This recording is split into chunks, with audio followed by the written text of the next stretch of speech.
Well, ladies and gentlemen, you're certainly welcome to the podcast tonight. Keith here from Command the Hoop Celtic, as you see in the background, the name on the wall. So we've lots to talk about. Hello to everyone on Twitter/X and YouTube tonight tuning in. It's been a long week, obviously international football. Congratulations to Scotland as well. Whoever's watching from Scotland, fair play to you. Set a pop on between 8 and half 8 tonight. So kept the words. Loads to talk about international football, about how the players got on, about Celtic returning as well. Then there's talks of certain portion of the fans meant to be banned from games. I don't know how accurate it is, but we're gonna kick it off anyway. So let's see if who's popping in. If this is your first time watching the channel as well, there is a subscription there for 99 pence. If you can subscribe, be a member, it would be fantastic as well. But if you can't, you can't. It's not biggie anyway. So let's start it off. Tynecastle's always a tough place to go to. We've seen that. We went there last season and we won 4-3. Greg Taylor getting the winner for us. I remember the season before and just first game, we ended up getting beaten that night. We were robbed that night. Hearts are always a decent team. Our allocation's been cut down to 500 fans as well, which is shocking. You know, that's ambush and Hearts mentality. They don't want us to do. They don't want us to do well at the end of the day. So let's go to the comments as well. I'm a bit worried for Sunday, especially after an international break. I think we'll narrow a 2-1 or a draw, to be honest. I think a lot of people will be a bit skeptic because the boys haven't played in the almost 2 weeks together. The last game was against Kilmarnock at home at Celtic Park. It'd be interesting to see who comes back. Hopefully no injuries. See who's fresh, who's made a statement. Congratulations to Laga Bielka, Mikey Johnston, Kyogo scoring as well. If there's anyone else that I missed out on international duty not scoring for their country, let me know as well in the comments. But yeah, I didn't keep an eye on the likes of Home for Norway under 21s or Bernardo for Portugal under 21s as well. Hopefully Matt O'Reilly got a start for Denmark as well. I didn't keep an eye on him. Maeda is out. Maeda pulled out the Japanese squad before the first game. They played at their first fixture the other night as well against Canada, and then they obviously played against Tunisia, which Kyogo scored. But Rio Atate featured as well for the Samurais, which is fantastic to see. How's the sound, folks? Let us know what the sound's like as well. Using my new microphone. I know a few of you weren't happy with the sound over the weekend, but I'm not going to be carrying a big, huge, chunky microphone home to Dublin, am I? The size of that thing. That was a bit of an echo as well, but yeah, just wanted to show you this. Things like it's like 120 quid. Hell, Celts 2-0 to win. We have to get the 3 points. That's all. That's the main thing, innit? We see if hopefully Palmer will start. If he's going to go for Yang, if Maeda is good to go. Hopefully Maeda's in. Market Talilo. Hopefully that question gets darted at him tomorrow in the press conference. What's the situation with him? He's back on the grass. Is he in contention to even be part of the squad against Hearts away? You know, we want to keep the mentality going. At the end of the day, they're playing Hibs at Ibrox, so we need to keep the mentality going and just focus on ourselves as well. Every game we play in this season is always a difficult game. I hate when some people say 5 or 6-0. Like, I'm just like, calm down, don't disrespect the opposition that bad. Nick Walsh, it doesn't matter who the referee is, to be honest with you. You know, at the end of the day, regardless if it's Colum, Walsh, Robertson, doesn't really matter who it is at the end of the day. John Beaton, the referees are in that mindset, and you know, I'm not trying to be biased against referees in Scottish football, but we all know what the situation is when it comes to other teams. They're quick enough to give them penalties. So let's see what happens once we can go out there and conduct ourselves well. Like, we beat them last season in the cup as well at Tynecastle. We done well that day. Carter Vickers scored. I remember Moy scoring as well early on in the game. It's always a difficult place to go, but we've had some memorable moments at Tynecastle over the years. You always go back to the 2000 and 2019. days days after 24 hours after Brendan Rodgers left, that iconic night, you could say. Lenny came in, Edward scored in stoppage time for us. There was obviously that banner as well from the fans expressing how they felt about Brendan leaving, but it's like things have changed in football, haven't they? And he's came back and he's done a pretty decent job so far. Look, he's obviously still trying to gel a team. It's only early days. A lot of people want perfection, and it's very hard to replicate what Ange brought. Ange is a different chapter. This is now a chapter under Brendan, and fair enough, a lot of the squad are the same. Besides Starfelt and Jota, we need to go there and just put the pressure on. I do indeed. I think we won 2-0 that night or 3-0 that night. Chris Gorman scored and Hooper scored, if I'm correct. We wore the green jersey. That was a horrific night. I remember Johan Mialbi doing the post match after it. He was just disgusted. I don't blame him. Like, that was just a sick individual. Like, how sick can you be to jump over the, whatever you want to call it, the border, the stand thing, whatever you want to call it. I can't even think straight. And attack Lenny from the back as well. It's disgusting, absolutely disgusting. But yeah, we've loads to talk about tonight. I want just to bring the questions up about players. We're going to talk about the Ireland situation as well, regards to Neil Lennon and Roy Keane being linked with the job as well. We're going to talk about other things that's been popping up in the news in the last couple of hours as well, regards to the Green Brigade and reports that from Glasgow Live that the club look like they're going to ban them for a couple of games. I don't know how accurate and true it is, to be honest with you. I want to use their opinion on it. I know there's a divide between Celtic fans about the Green Brigade and their support them, and some of them don't support them. At the end of the day, I've always said this, regardless what organisation, we all support the same institution. We all should support each other. At the end of the day, we need to be show unity together to get the best out of our team, be the 12th man.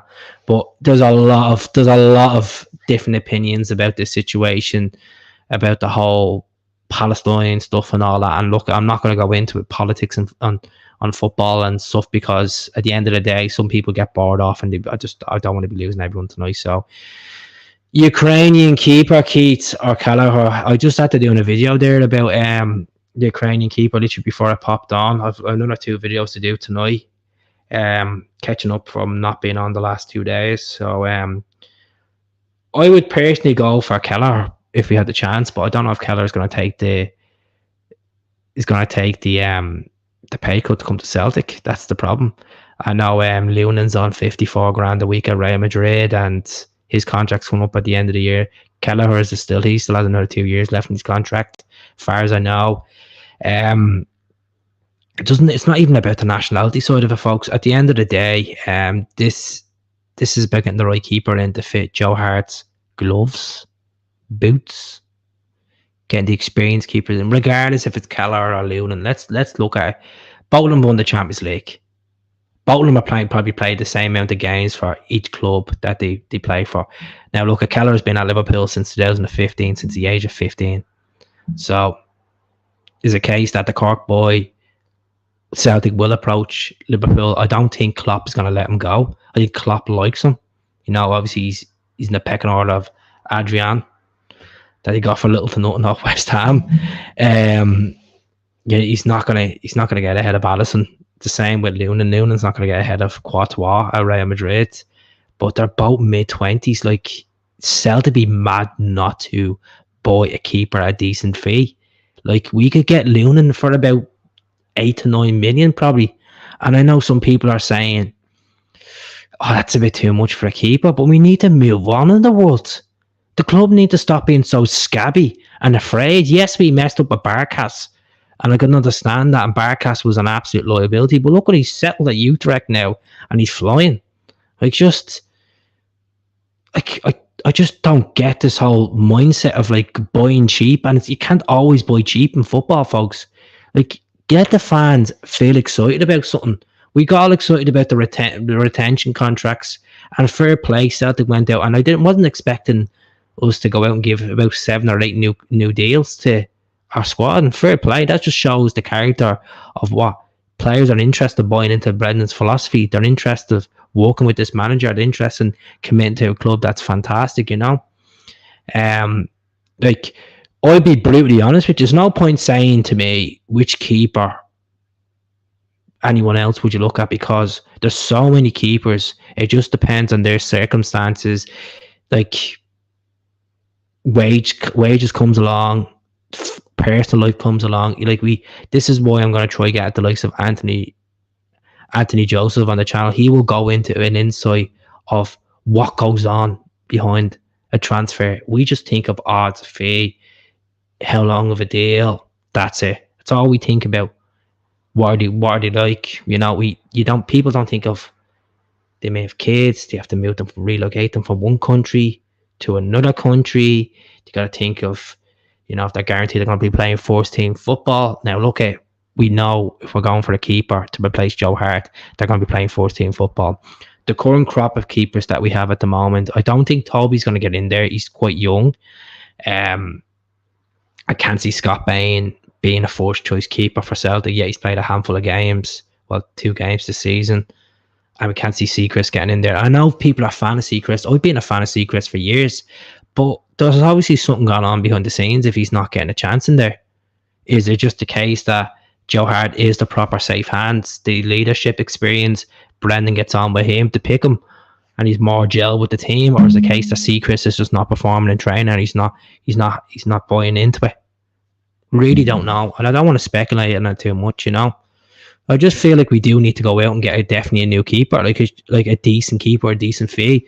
And I just feel like if we don't invest in a keeper in January and get someone in just to settle them in, give them the handful of games, or even get them ahead of Joe Hart, running for the money, we're going to make a big mistake towards the league next season. And I know you think I'm premature about it, and it's only October, and next season's miles away. There's a lot of games we play, but we need to plan long term for the future here. Long term.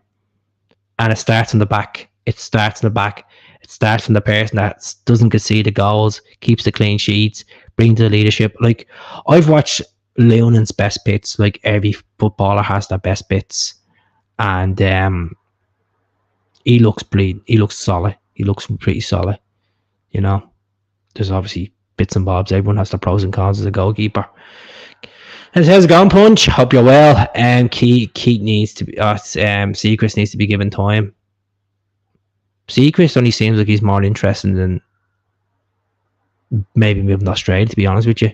Plunge, to be honest. That's what I think where his head is at.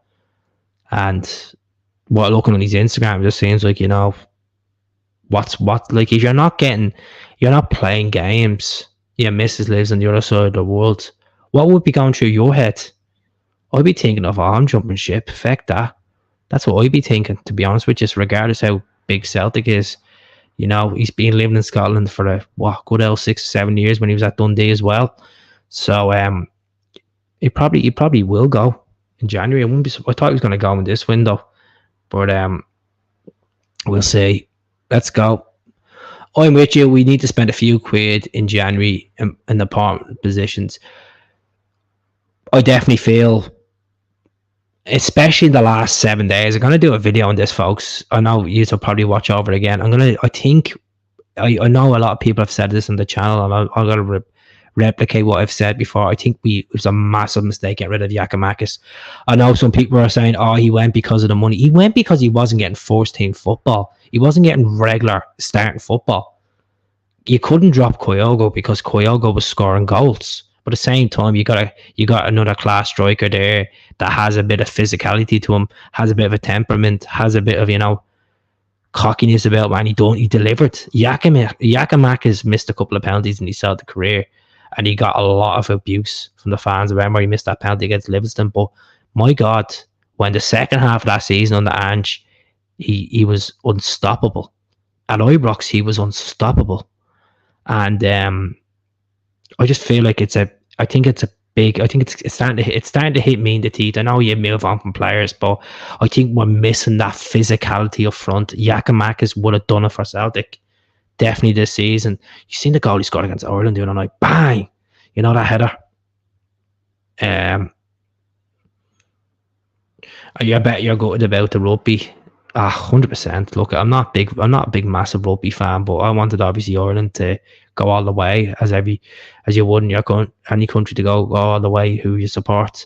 But good for Johnny Sexton. But it is what it is. Fair play to New Zealand. I hope New Zealand win it. That's to be out straight with you. But GG was up for it. GG was just a player that we needed up front, you know that way. And I just feel that we have not replaced Giakoumakis. Yes, we have Kyogo and he's scoring goals. Yes, but the thing about Kyogo is, if Kyogo gets injured, we have to rely on O.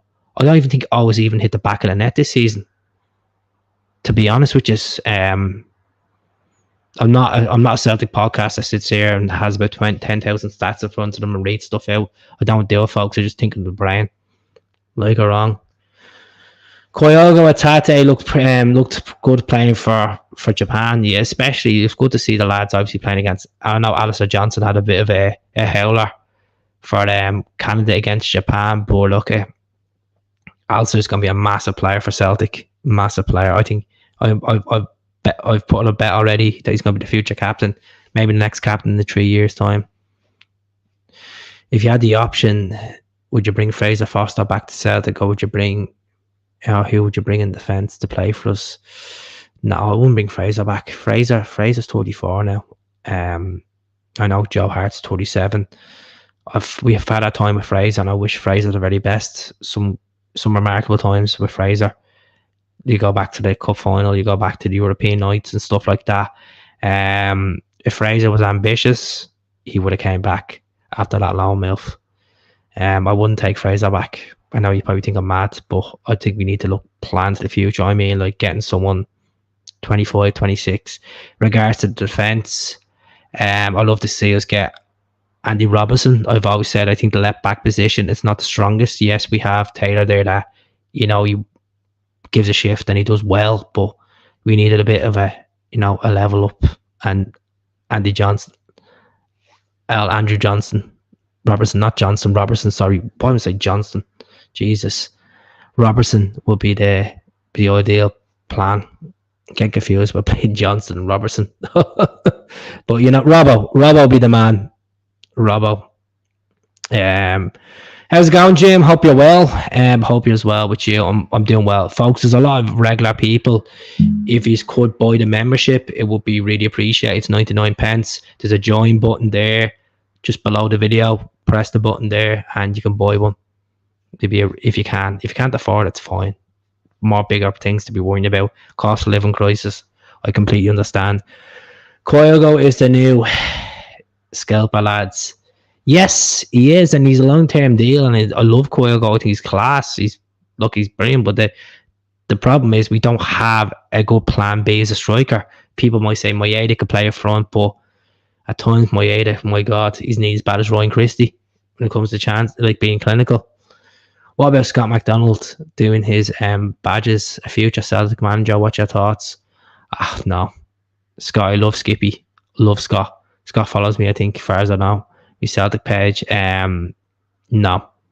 I think the whole Scott McDonald, Scott Brown thing, I think we need to just put in the ashes, folks.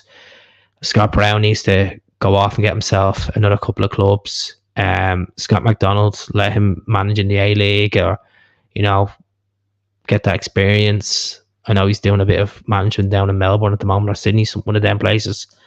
Definitely not. No, definitely not.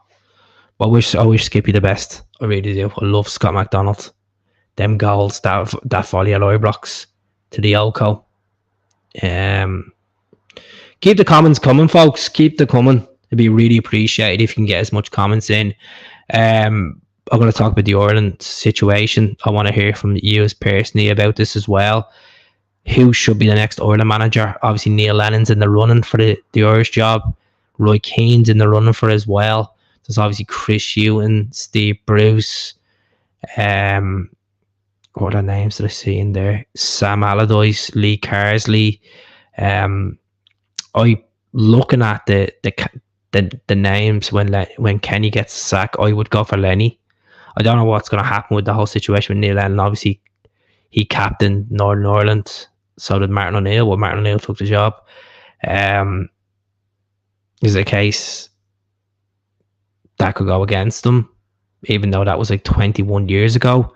Lenny, I think Lenny taking a step back and going into that kind of style of football, like it's not regular football, but doing well. I think he'd do a good job at Ireland, to be honest with you. I'd like to see Lenny get the job.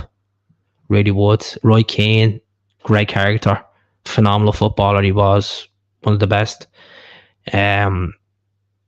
Roy Keane hasn't managed in 12 years. Obviously, he's been around the Ireland team when he was working with Martin O'Neill. I think he's making too much money on Sky Sports to be thinking of even considering the Irish job just yet. I wouldn't be surprised Robbie Keane be in the run as well. I know he's over in Israel managing at the moment. I'm sure his name be thrown in the mix as well. Damien Duff name's been thrown in the mix. I wouldn't touch Damien Duff. I like Duffer, but I just don't think he's even near the caliber. Let's go through these comments anyway. I know a few are talking about Mikey Johnson look quite good. Yeah, I know it's against Gibraltar. I've done a video on this. If you haven't seen it, man, the match performance, 2 goals in his last 2 games against Gibraltar. Looked quite sharp on the left flank. Is it a case that he's going to get a start at Celtic? My honest opinion is I think his days is numbered at Celtic. I know he's only 24. I think Yang, Talilo, James Forrest, maybe ahead of him in the pecking order. You got Palmer in there as well. Maeda. Can't see it happening. Really can't. I'd like to see him get a chance. I really would like to see Mikey get a chance because I've been one of his biggest critics for years. And I've always wanted to see him, prove me wrong. Like Taylor proved me wrong. You want to see Celtic players perform to the best they can. But that loan move away, I thought that would have been a encouraging sign. His contract's up in the summer. I really don't know. I'm on the fence with Mikey Johnson. I really believe he's not going to get the games that you'd like to see him get. As much as I want to see him do well, I just don't feel like this. I just feel like there's hungrier players at the moment at the club. I don't want to say better players because that's disrespectful, because there's hungrier players that are in that squad at the moment. And I hope Mikey does prove us wrong, But at the same time, he's been injury prone. He's had millions of chances. Sometimes he just looks like as I said this on the channel as well, a wish version of Aidan McGeady. Too much skill, no end product at times. So yeah. You know what, Stephen? That's crazy. You actually talked about Martin Boyle. Martin Boyle. I was watching England against Australia the other night, Friday night. Well, I was watching the Ireland game as well. Martin Boyle looked pretty decent for Australia. I would like Martin Boyle at Celtic. I've always said it. I said it 2 years ago. Like take Martin Boyle at Celtic. I think he could do a job. Really do. I think he's a bit of there's a bit of physicality about him as well. He's fast, good finisher. You could play him up front as well if you wanted. I'm a Martin Boyle fan. I know some people might say that's a big step ahead. You think that could be another Derek Riordan, where he comes from Hibs and it just doesn't work out, and then that's it. Hi Keith, do you think Kyogo will score on Sunday? Hope so. I don't care who scores once we get the 3 points, to be honest. Edwards, that's the God honest truth. Really just want the 3 points. Don't care if it's an own goal, once we get the 3 points, and that's the main thing. Excuse me, folks, they're full of wind. Got the centenary jersey on tonight as well. Let's see. Lewis Palmer is going to excite Celtic fans this season 100%. 100%. He looks like a box office player, doesn't he? He looks like he has that whole charisma about him. Big time. You've seen him against Lazio scoring and always a disallowed goal, but he just has that charisma. Even outside of that box, the goal against Motherwell, the goal against Kilmarnock. I think he's going to be better than Jota.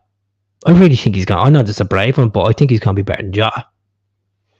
You might agree with me or disagree with me, but we'll see what happens. I'm just going to click share in this, folks. Oh no, you can't do it. I need to go into the channel to share this. 2 seconds. Put this on the old Facebook. I was going to go Facebook Live as well, but no. I know I always say that, but too many people to wreck me head. Let's look through the comments. We couldn't be snobby about the SPL players. We might be a reason why we're missing some good ones. 100%. I just feel like there's no one goalkeeper wise out there, Martin, at the moment that would appeal to me. Say, oh, we need to go for them. I think the last time we went for an SPL keeper, which is Seacrest. What's happening? Don't see him. Martin Boyle. Yeah, I would go for Martin Boyle. They only literally took him back less than a year ago from that team in was it UAE he played in, or it wasn't Saudi Arabia? Was it Qatar or the UAE? One of them. Defo has something. Let's see. Right, what age is Martin Boyle? He must be about 28. Easy. Let's have a look. Let's have a look now.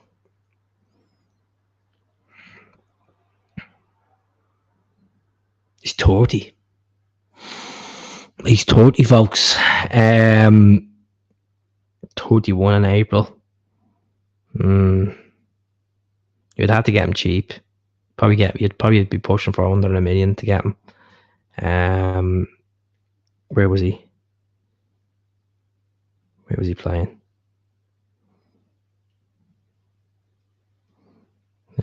Saudi Arabia. He was playing actually in the Saudi Arabian League. Let's see. Love to be confident about Swinecastle. 2-week break. No Maeda, 2 players. Yeah, I think Maeda's been one of our standout players so far this season with regards to his work rate. I know he scored a couple of goals in there as well, but Maeda's really sticking out under Brendan. You know, he done the same with Ange. He really, he just chases everything down. And I hope, we have 3 massive games ahead of us. We have Hearts on Sunday, Atletico on Wednesday, which I could be going to, folks, and then we have Hibs, and then we have St. Mirren. It's just the games are coming thick and fast. You know, you're into the winter when you have all these games coming quick. So maybe it was a blessing we're out of the League Cup. As much as I hate saying I hate saying us losing silverware, but maybe having that extra week or having a few days off, not preparing for a game, will benefit Celtic towards the league and maybe towards the preparation to Champions League as well. Palmer sign, definitely a master stroke by Rodgers. Hope so. Hopefully Yang gets together as well. I know it's early days. I know he said he's been lacking. He was lacking that confidence against Lazio and stuff, and you could see with him that the occasion kind of got to him. But the next time around, it's going to be a difficult game next Wednesday. It really is, as I said, for weeks now. Even when the draw was made, Atletico Madrid, difficult team to play against, always difficult. Organised quite well, right in your face football. Not the greatest on the eye to watch, and it will be difficult to play against them. And they're a good counter-attack team. Ross County away as well.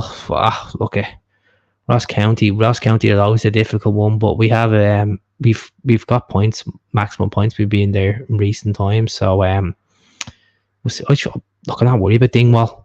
They are a difficult team. Malky McCoy has them organised quite well, but I think a lot of the players will be still thinking of Ralston's goal, and even going up there with Jota scored as well and done well there last season. Get them a good hammer in the start of last season. Decent teams, Green and white delight this weekend. Come on, you boys in green. Hopefully, Martin. Hopefully, see what happens. Big up, Keith lad. Hope you're well. Great picture there as well. Was that the smoke in St. James's? Can't see us pumping. Hearts rotten. Now, hopefully, we don't get pumped. Look at obviously Brendan Rodgers has a bit of history at Tynecastle. His first league game for Celtic was at Tynecastle when we won 2-1. James Forrest scored the first goal under the Brendan Rodgers regime in the league, and then Scott Sinclair came off the bench and scored. He signed for us on the Saturday. I think it was the Saturday morning he signed for us. Then he played on the Sunday. So yeah, I remember that when he scored, he ran behind the goal, and then their fans tried to grab him. Oh, Sinclair, what a player! Scotty Sinclair was box office. He really was. He really, really was. Loved Scotty. Hail, big fella. What's up, Nicky? Hope you're well. Keeping it lit, buds. Great picture there. Looks like living the dream. Hybees, maybe Keats. It's always a tough place to go. Easter Road, obviously the last down at Easter Road, we got beaten towards the end of the season. Nah, I think we'll be all right. I honestly believe we have the crop of players there. They're starting to come together, and it's been look, I think we should be okay. Carter Vickers is obviously at the playing for America as well, so he should be fine. Alistair Johnson should be fine. O should be fine. Moyeda is the question mark. Kyogo and Rio should be fine. Callum, yeah. Here's a question I want to ask you folks on the podcast tonight. If James Forrest is starting to play more regular football, do you think he'll be even in any consideration for Scotland's Euro squad if he gets the run of games, starts getting goals, or do you think he doesn't have a chance at the moment? I want to know because at the end of the day, that's an incentive for him to fight for as well. If he wants to get back to that national team, he has to start playing games, start, pushing players down the pecking order and be a part of Brendan Rodgers' starting plans. And he has a couple of times. Hibs will beat them on Saturday. Oof, don't know about that now. Don't know about that. I don't know if Hibs will beat Rangers on Saturday, but let's see what happens. I hope he does go for CCV and CCV and Scales. Lagerbielke's obviously coming off a bit of form, scoring for Sweden against Moldova as well. I know people are going to turn around and roll their eyes and say, "Oh, Moldova." Doesn't matter. It's an international goal, isn't it? Someone said no chance that James Forrest is going to get back in that pecking order. I think James is done. I really just think he's been a magnificent servant for the club, a legend of a player. Some memorable moments, Jamesy. Obviously, we could think of that Katagande winner, some goals in the Scottish League Cup, some derby goals, some really outside the fuck finishes, hat-tricks against St. Johnstone's, or 4 goals against St. Johnstone. Jamesy's had some remarkable times at his Celtic career. His debut, scoring against Motherwell, replacing McGeady, really good times. Yeah. I wouldn't bring Martin Boyle in. And looking at, he's 30 years of age. I thought he was only 28. I know Brendan gets the best out of older players. Like you look at the likes of Jamie Vardy and stuff, but I don't know. Probably look somewhere else. I changed my opinion on Martin Boyle. I just looked at that Wikipedia and looked at that age and I was just like, nah, I'm sorry. Van Persie done it for United in his 30s, but do you think David Turnbull has a future at Celtic? I don't know. I'm really on the fence with this one. It actually annoys me so much because there's potential there with David Turnbull. Like, he scores, good free kick, good penalty taker.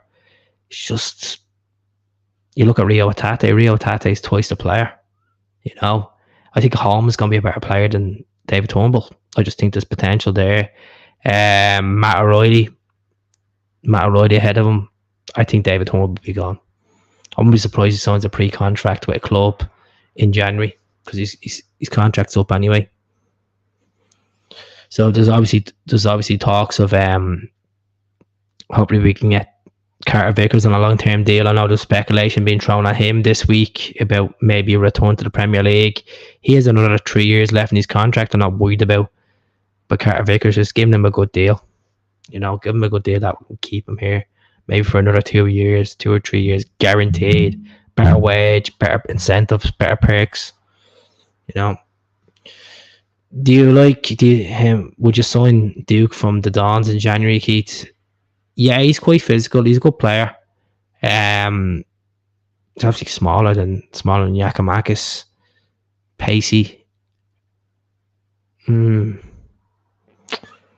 If I was not scoring by January, I probably would sign him, yeah. I think Duke is a good player. I like Duke. So, see what happens there. Future starting 11 for Celtic. I don't know what you mean by future starting 11. Like, you just have to deal with the current 11. See what they're doing at the moment. See how they're conducting. There's no point saying, oh, this player's going to be the future. This player's that. You know, like, unfortunately, with our club, there's a lot of exciting prospects coming through, but it's about keeping these guys on a good deal before they get snatched up by like the Liverpool, like Doak did. It's a difficult one. Matt over B any day. Yeah, obviously Matt's going to be the next Tom Rogic in my eyes, hopefully. I know he won't stay as long as Tom, but I think Matt O'Reilly's a baller, an absolute baller. He's done well this season, and hopefully he will improve, you know. Here we go. We need an Alan Thompson type of midfielder. Someone with great strength, power, greater shots. I think that whole side of like the closest we've had to that type of Alan Thompson style of midfielder in recent times will be Wanyama for power and scoring and tracking back. We've had obviously like this Armstrong and stuff in there as well, but no, I would probably, we've had Rogic and stuff, but I'd probably go Wanyama was the closest we've had close to like the level of Alan Thompson. I know Wanyama was only there for nearly 2 years, whatever, but he was power. He was scoring. He had everything. You could play the guy centre back, you could play a left back, play him defensive midfield, play him attacking midfield. He had the whole package. It's just hard to get that kind of what? No, he was. Wanyama was a beast. I mean, forgetting Wanyama scored that night against Barcelona as well. You look at the goals Wanyama scored. You know, I liked him. I really did like him. I honestly thought he had the package, and that's why he went to Southampton for decent money. You know, I really liked Wanyama. A decent midfield then. We had Kyle, we had Ledley, we had Brown, we had Key. You know, it was solid. We had a solid midfield. Like Ledley would just throw himself at anything. He was like captain material alone. We had Milgaroo that played there as well at times. You know, but Key wasn't really physical. He didn't really get stuck in. He was actually horrendous at tackling, to be honest. Key, good shot on him. Yeah, he did. He scored in Munich. He scored in Stuttgart as well. You know, Tomo scored in Anfield as well. I'm going to try to get Tomo on the podcast. I think I would have a good chat with Tomo. Good guy. He was over in he was at the St. Margaret's Celtic supporters night a couple of nights ago with Martin O'Neill and the goalkeeper Fallon himself. So I'd love to get Tomo on the podcast. I'll see can I get in touch with Tomo. Be nice to chat to him about his career and stuff. Played for a couple of clubs, Villa and Newcastle and stuff like that as well, and Bolton. And then he, obviously in his mid-30s, early 30s, he's got his call for England as well when he was flying for Celtic. But I remember that goal against Rangers when he hit the crossbar and in. Unbelievable. Well, the Yoko. Tomo was a good player. But it's very hard to get that kind of physical midfielder now, isn't it? The kind of built midfielder that, you know, it's just that the game's changed so much, you know. It's changed so much, like regards to it's more tactical now. You know, it's different from them days where you could have a midfielder get stuck into your face and that's it, like a Roy Keane temperament, you know. Tomo had that temper as well. Matt Roy doesn't look like that type of stuck in midfielder. Callum be the closest to it. Just players not built like the way they were 20 years ago. They're not designed like that. They're not grown up to be that type of player where they're, you know, they're in your face. They risk getting a red card because they want to stuck in and, you know, make a point. Now it's just real, like they're real cautious, you know. It's like they give the opposition too much respect to the ball at times. So yeah, that's my opinion. You probably think I'm talking a lot of absolute beeswax, but yeah. keep the comments going, folks. I'll be on for another 15 minutes and then I'll jump off. I will probably try do a podcast Saturday night if I get a chance. I'll do one Saturday night about 9 o'clock. If he's around, I'll pop on Saturday night. I don't even know who Kamal Miller is, to be honest with you. I'll have to look him up. I've never heard of him. Let's see. Kamal Miller. Canadian soccer player. Plays from Inter Miami. Never heard of him. Plays for Canada as well. So obviously he'd be good relationship with Mikey Johnston. What age is he? 26. If CCB was to go, I don't know. I think he'd be on pretty decent money over into Miami with Beck's team. But it's not a bad show. I'll have to look him up, to be honest with you, and do a video on him. But thanks very much for mentioning him. I loved Stilian Petrov. I was a big Stilian Petrov fan when I started watching Celtic at first. I loved Stilian. Stilian was like, what a midfielder. Had everything. He did have that angry side to him as well at times. Just big goals. You know, I thought he was underrated by some fans at times, but Stilian for me would be up there as one of my favourite. I loved Boric. I was a big Arthur Boric fan. It was crazy to think yesterday Marks went back in 2005. He signed Boric, signed Arthur. Arthur was Brownie as well. Well, Scott Brown. But I have to say, it would be Stilian Petrov for me all day. Stilian Petrov was just.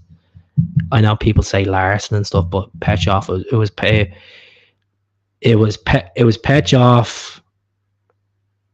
Nakamura, and Boric. They were the three that stood out for me in my early days of supporting Celtic. I know you just probably think, well, why'd you not support in the 90s? Wasn't into football in the 90s. Wasn't into it as a kid. Just did not get into the gist of watching football. I know how weird that sounds, doesn't it? Now I know loads about it. Yeah, he played full back as well, Michael, at times, didn't he? Sure, he played there for under Barnes, and then he wasn't settling, and then he had to learn English, and then he was working a chippy van and stuff. Yeah. And then obviously Martin came in, gave him a chance. He was at the time he was homesick. He wanted to go back to Sofia and stuff. But yeah, Stilian, just what a guy! What an absolute guy! Had the pleasure to meet him a couple of times. What a gent! Have a yellow Celtic jersey in there signed, and then Chris signed it as well for me. Sudden. But what a guy! Obviously, we go back to that charity game they played for the leukemia game. And then he broke down the pitch singing "They Never Walk Alone" came on. Then my show was before my time, Vincent. Obviously, a lot of fans that watch this that are kind of an older generation fans that are subscribers that are in their 50s and their 60s. They all loved Paul McStay, the man that had everything as a player. Unbelievable, you know. To the outside perspective, very underrated in the British game. You know, you seen the likes of Rio Ferdinand saying Paul McStay was just one of the best out there. You know, so go back to the centenary year when he scored them goals at Ibrox as well. He just had everything. He really did, didn't he? a captain. You go back to, you look at them moments of when Celtic won the Scottish Cup back in '95 and Paul McStay's going absolute nuts, Then he had to retire because his knee, wasn't it? His knee was at him. But the maestro was some player. Pity didn't get as much Scottish caps as well. Tommy Burns, big hero. Obviously, he was Mr. Celtic. He was defined Celtic. What a player. Some moments as well, watching his clips, and then obviously his documentary about him as well, breaks your heart. And then he had the privilege to manage the club, and then he came back as an assistant. Obviously, he worked under Kenny as well, and then he worked under with the likes of Gordon Strachan and stuff as well. Then he sadly passed away in 2008. Tommy Burns was like just defined Celtic Football Club. What a man! John Collins is a player. Peter Grant obviously does Celtic TV now.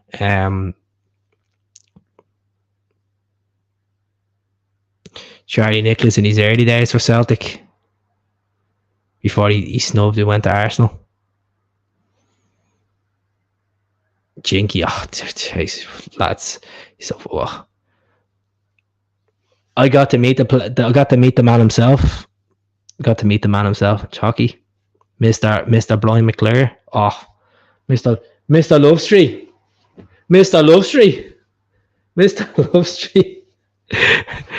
Brian McClure, what a player. He was class. He was unbelievable. Jinky. Lord of the Wing, Mr. Number 7. My granddad always says a lot of things about Jinky. No, definitely not. Billy Gilmore, no, he's doing well for Brighton. I wouldn't take him at right. I wouldn't take him at Celtic. He's I know this sounds a bit on the fence, but his family are Rangers fans, and I can't see him ever playing for Celtic. Definitely not. No, good player, good midfielder, but no, thank you. I'd rather Matt O'Reilly, to be honest with you.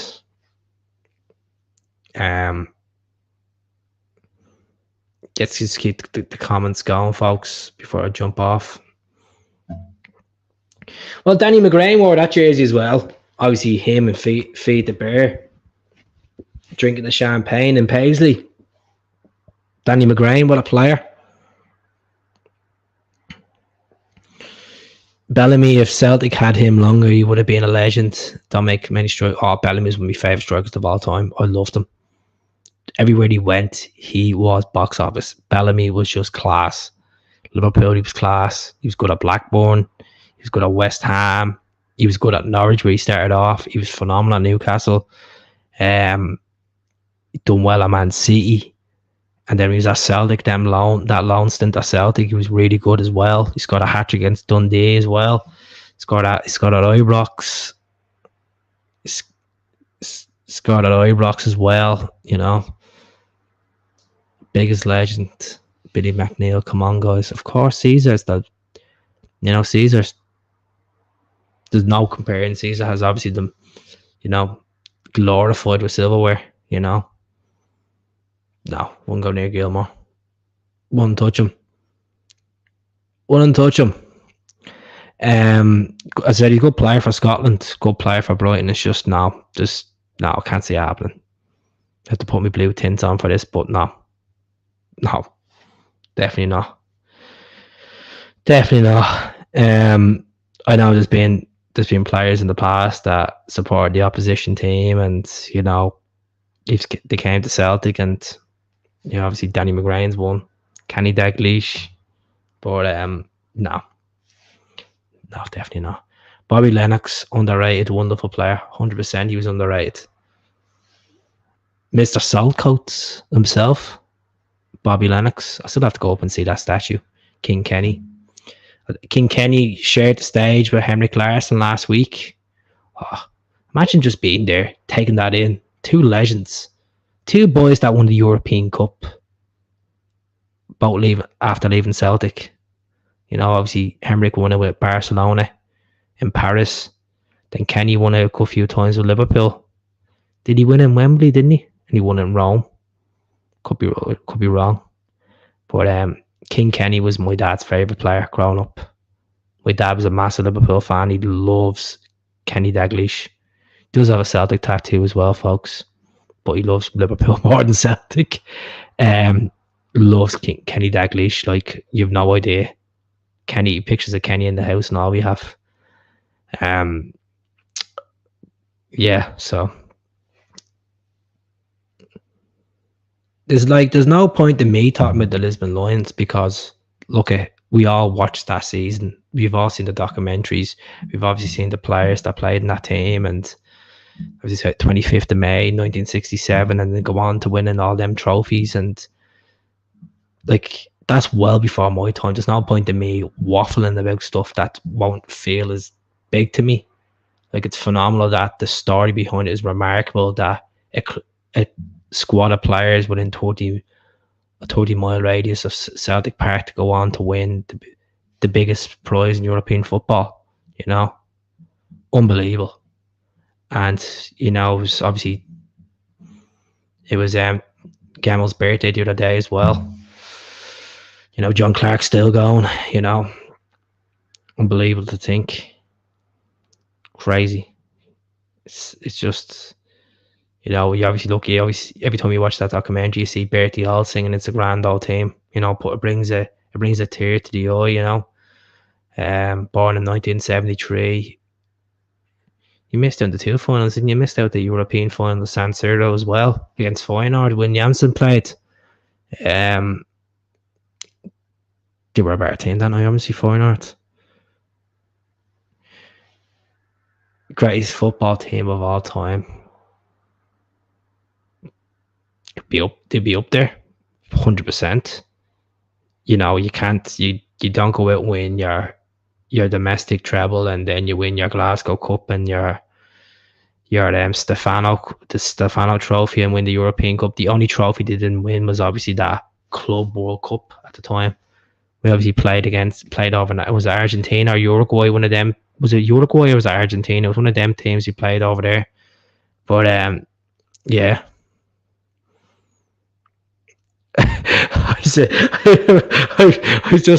I watched that documentary last night about Jimmy Savile, and I thought that said Savile was amazing. It's still amazing. I was just like, what? The record, and I was just read that wrong for a second there. Stephen Seville was still amazing. Good to feck. Obviously, I remember watching that as a 12-year-old watching that final, and Deco took the absolute mustachio, and obviously Bobo got sent off, and Henrik leaping in the air with the two headers. First ever Celtic top was the yellow one. I wore that for that final. Good for Celtic. Never will be. 100%. There's like they put the foundations for Celtic Football Club. You know, like a lot of the football world won't respect Celtic the way because of the Lisbon Lions, and that's the God honest truth. They made a football story, a chapter of football that will never ever be touched, never be done ever, especially modern day football. It's just remarkable. Like, when my granddad talks to me about the Lisbon Lions team, you could just feel it off him, like, you know. It's a story that you could sit there and watch that documentary over and over again, and yeah, it really hits home. You know, really hits home. These are lads that used to run around Glasgow, like, to do their training and all that. And you look at the likes of, obviously, Wade Jock Stein. Well, he was in the reserves. Then he was a player. He was a captain. Then he was in the reserves. And he went off, and then he had a good stunt at Hibs, and you know, there was talks of him. He was going to go to Birmingham and Villa, and then he came to Celtic, and he just turned the team into an absolute machine. A machine. You know, class, absolute class. So yeah, that's it. Yeah, that's it. Give me a second, folks. Give me 1 second now. 1 second. Where is it? Oh.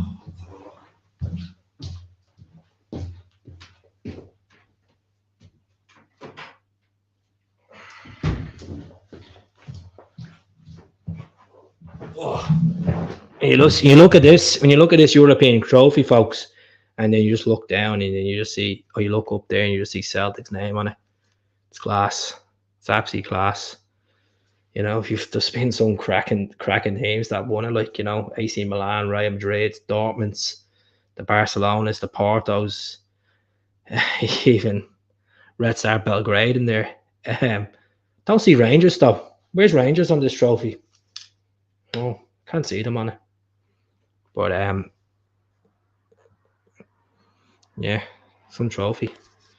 Got that during lockdown, folks. It's just hard plastic, by the way, as well. If you are just wondering. 58 quid. I checked it the other day for a friend in work. Get them on DHG. DHG for 58 quid. I recommend to get one. So do you think this new academy thing will bring through the next future Celtic star? Well, that's the plan. That's the plan, Stephen.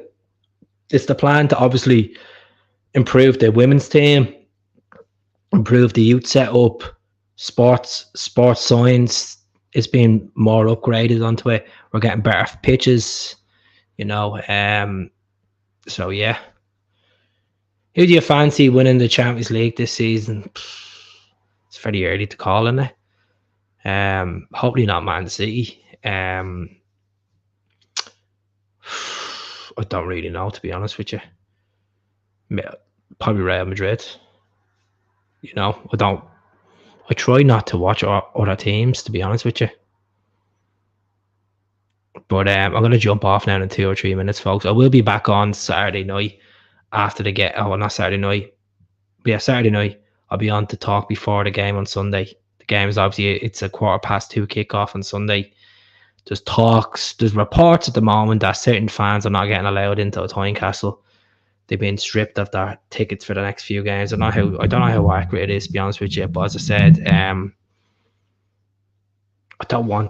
hate this. Like, it really bugs me that fans argue to other fans on these group chats on Facebook about their views on a certain thing. And like, at the end of the day, you're not going to change your opinion about something. If you have your mind set on that opinion, you stick to that opinion. It may offend other people. People may not like the way you get your opinion, but that's just the way life is, folks. You know?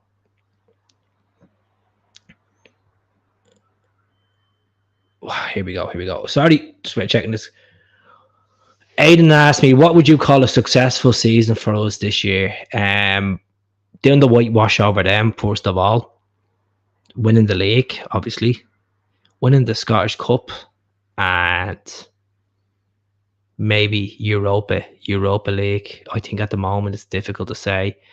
Even a win, even a Celtic Park win in Europe, if we don't make it, don't get past the Champions League, or again the Europa League, even a win in Europe would be a successful season for me, to be honest. With the winning the league and winning the Scottish Cup and doing the whitewash. And most of all, the most important thing is getting every fan on board with Brendan. There's still fans out there that are very, very, very sleevey and very sly. Like, they'll say, "Oh, he's fair enough, he's in the door," but see, when things are going wrong, oh, the anti-Brendan's coming out of him. It's coming out of him. Just getting people on board and believing that's a successful season for me, I think. Just getting rid of these old, painful cobwebs that are still around. I know a lot of people are still on the anti-Brendan bus, but tough luck, get on with it. Hibs get a full stand at Tynecastle, and this is a joke because they just don't want the Glasgow teams to get a decent allocation, you know. League big time, Europe next season. There will be pressure on Brendan next season to deliver in Europe 100%, because he'll have a team that's gelled. Hopefully he'll get more backing as well by the board. And yeah, there's no excuse for next season not to do well in Europe. And what doing well in Europe is like competing in the Champions League, beating 2 teams at home out of 3 games, you know. Again, I'm writing us off against Atletico on Wednesday night. I might be going to the game, but I'm just writing us off because I just can't stand Atletico Madrid. I just know what they're going to play like. I just know what's ahead, folks. And if, like, I just feel like when it comes to Champions League, well, we expect so much with Celtic when it comes to Champions League. We're not the same Celtic side of Martin O'Neill or Gordon Strachan. I've said this on the channel many times. We're not that team anymore. We need to get down their heads that this is a team that's been taken over from a manager that managed down in England, taken over from Ange's philosophy and style of football, and he has to make it his own stamp. It's a completely different squad from when the last time he was here. Bar James Forrest, Callum McGregor, and Scott Bain. You know, what's Michael Hapner? 8 Champions League matches next season, more money too, 100%. So they're saying that we could go up to 80 million with the revenue.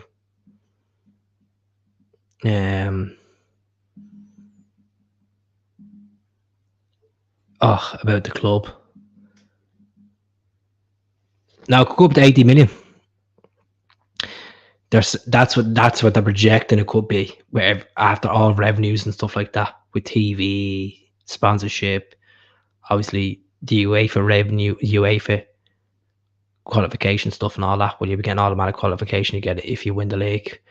But at the same time, we need to be skeptic on this whole Champions League malarkey as well, because if we're going into Europe and we're getting smashed in the Champions League and we're not picking up any points, or coefficients going down, we're going back to the days where we're going to have to be qualifying. We're going to have to be qualifying for going through rounds, and you don't want to be going back to them days where we're playing 6 games to get in. So it's about making a stance in Europe. Like, as I said, even a good Europa League will suit Celtic. That's what they need. It's no point of having the nice stadium, having the amazing fans if you can't produce on the pitch. Yeah, we were unlucky against Lazio, but it's a result business, folks. As we all know, we all want to win. 60 million, yeah, between 60 to 80 million. We'll see what happens. It'd be a good forecast, wouldn't it, to make? But at the same time, are we going to see that being pumped into a team? Probably not.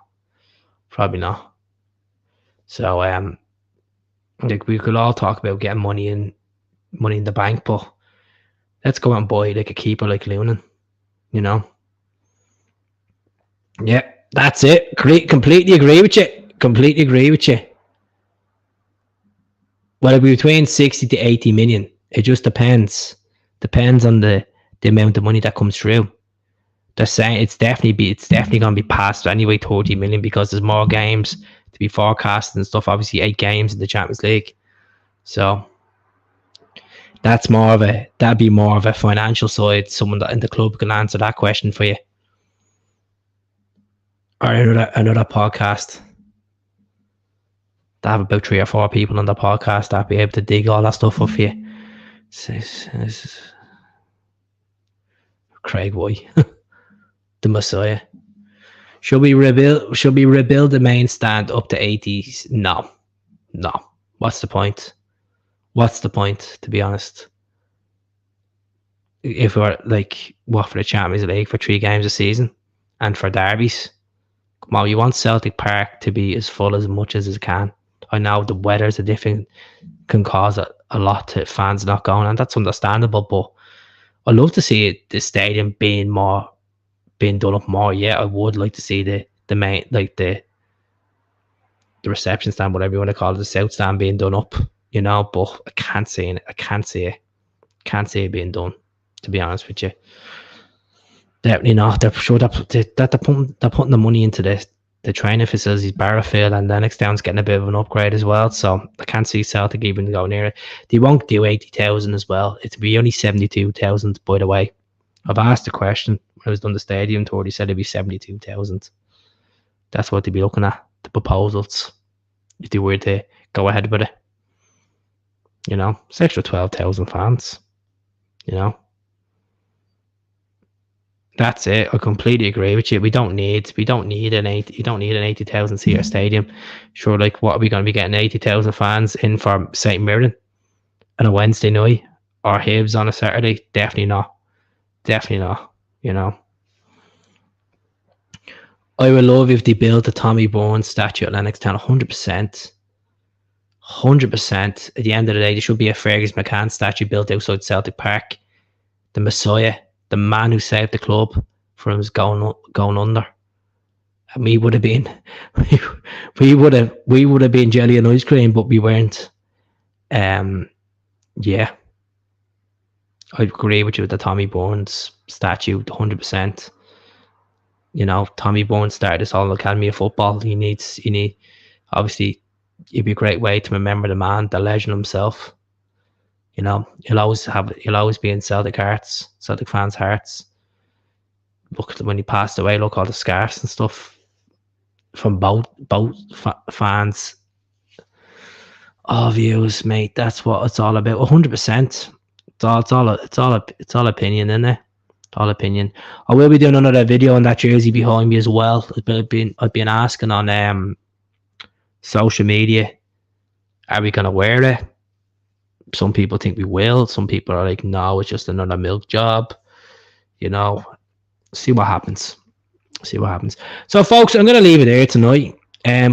Great seeing you on. There's about 20 odd on tonight. That's great. You know. Please do subscribe to the channel if you haven't, and for the folks that haven't joined the membership, please, if you can, it's 99 pence, get on it if you can. For the ones that have the membership, thank you very much from the bottom of my heart. I really appreciate it. But fair play to you all coming on tonight, folks. I really appreciate it. And I'll be back Saturday night to get warmed up for our boys returning from international break. It'll feel more realistic, you know.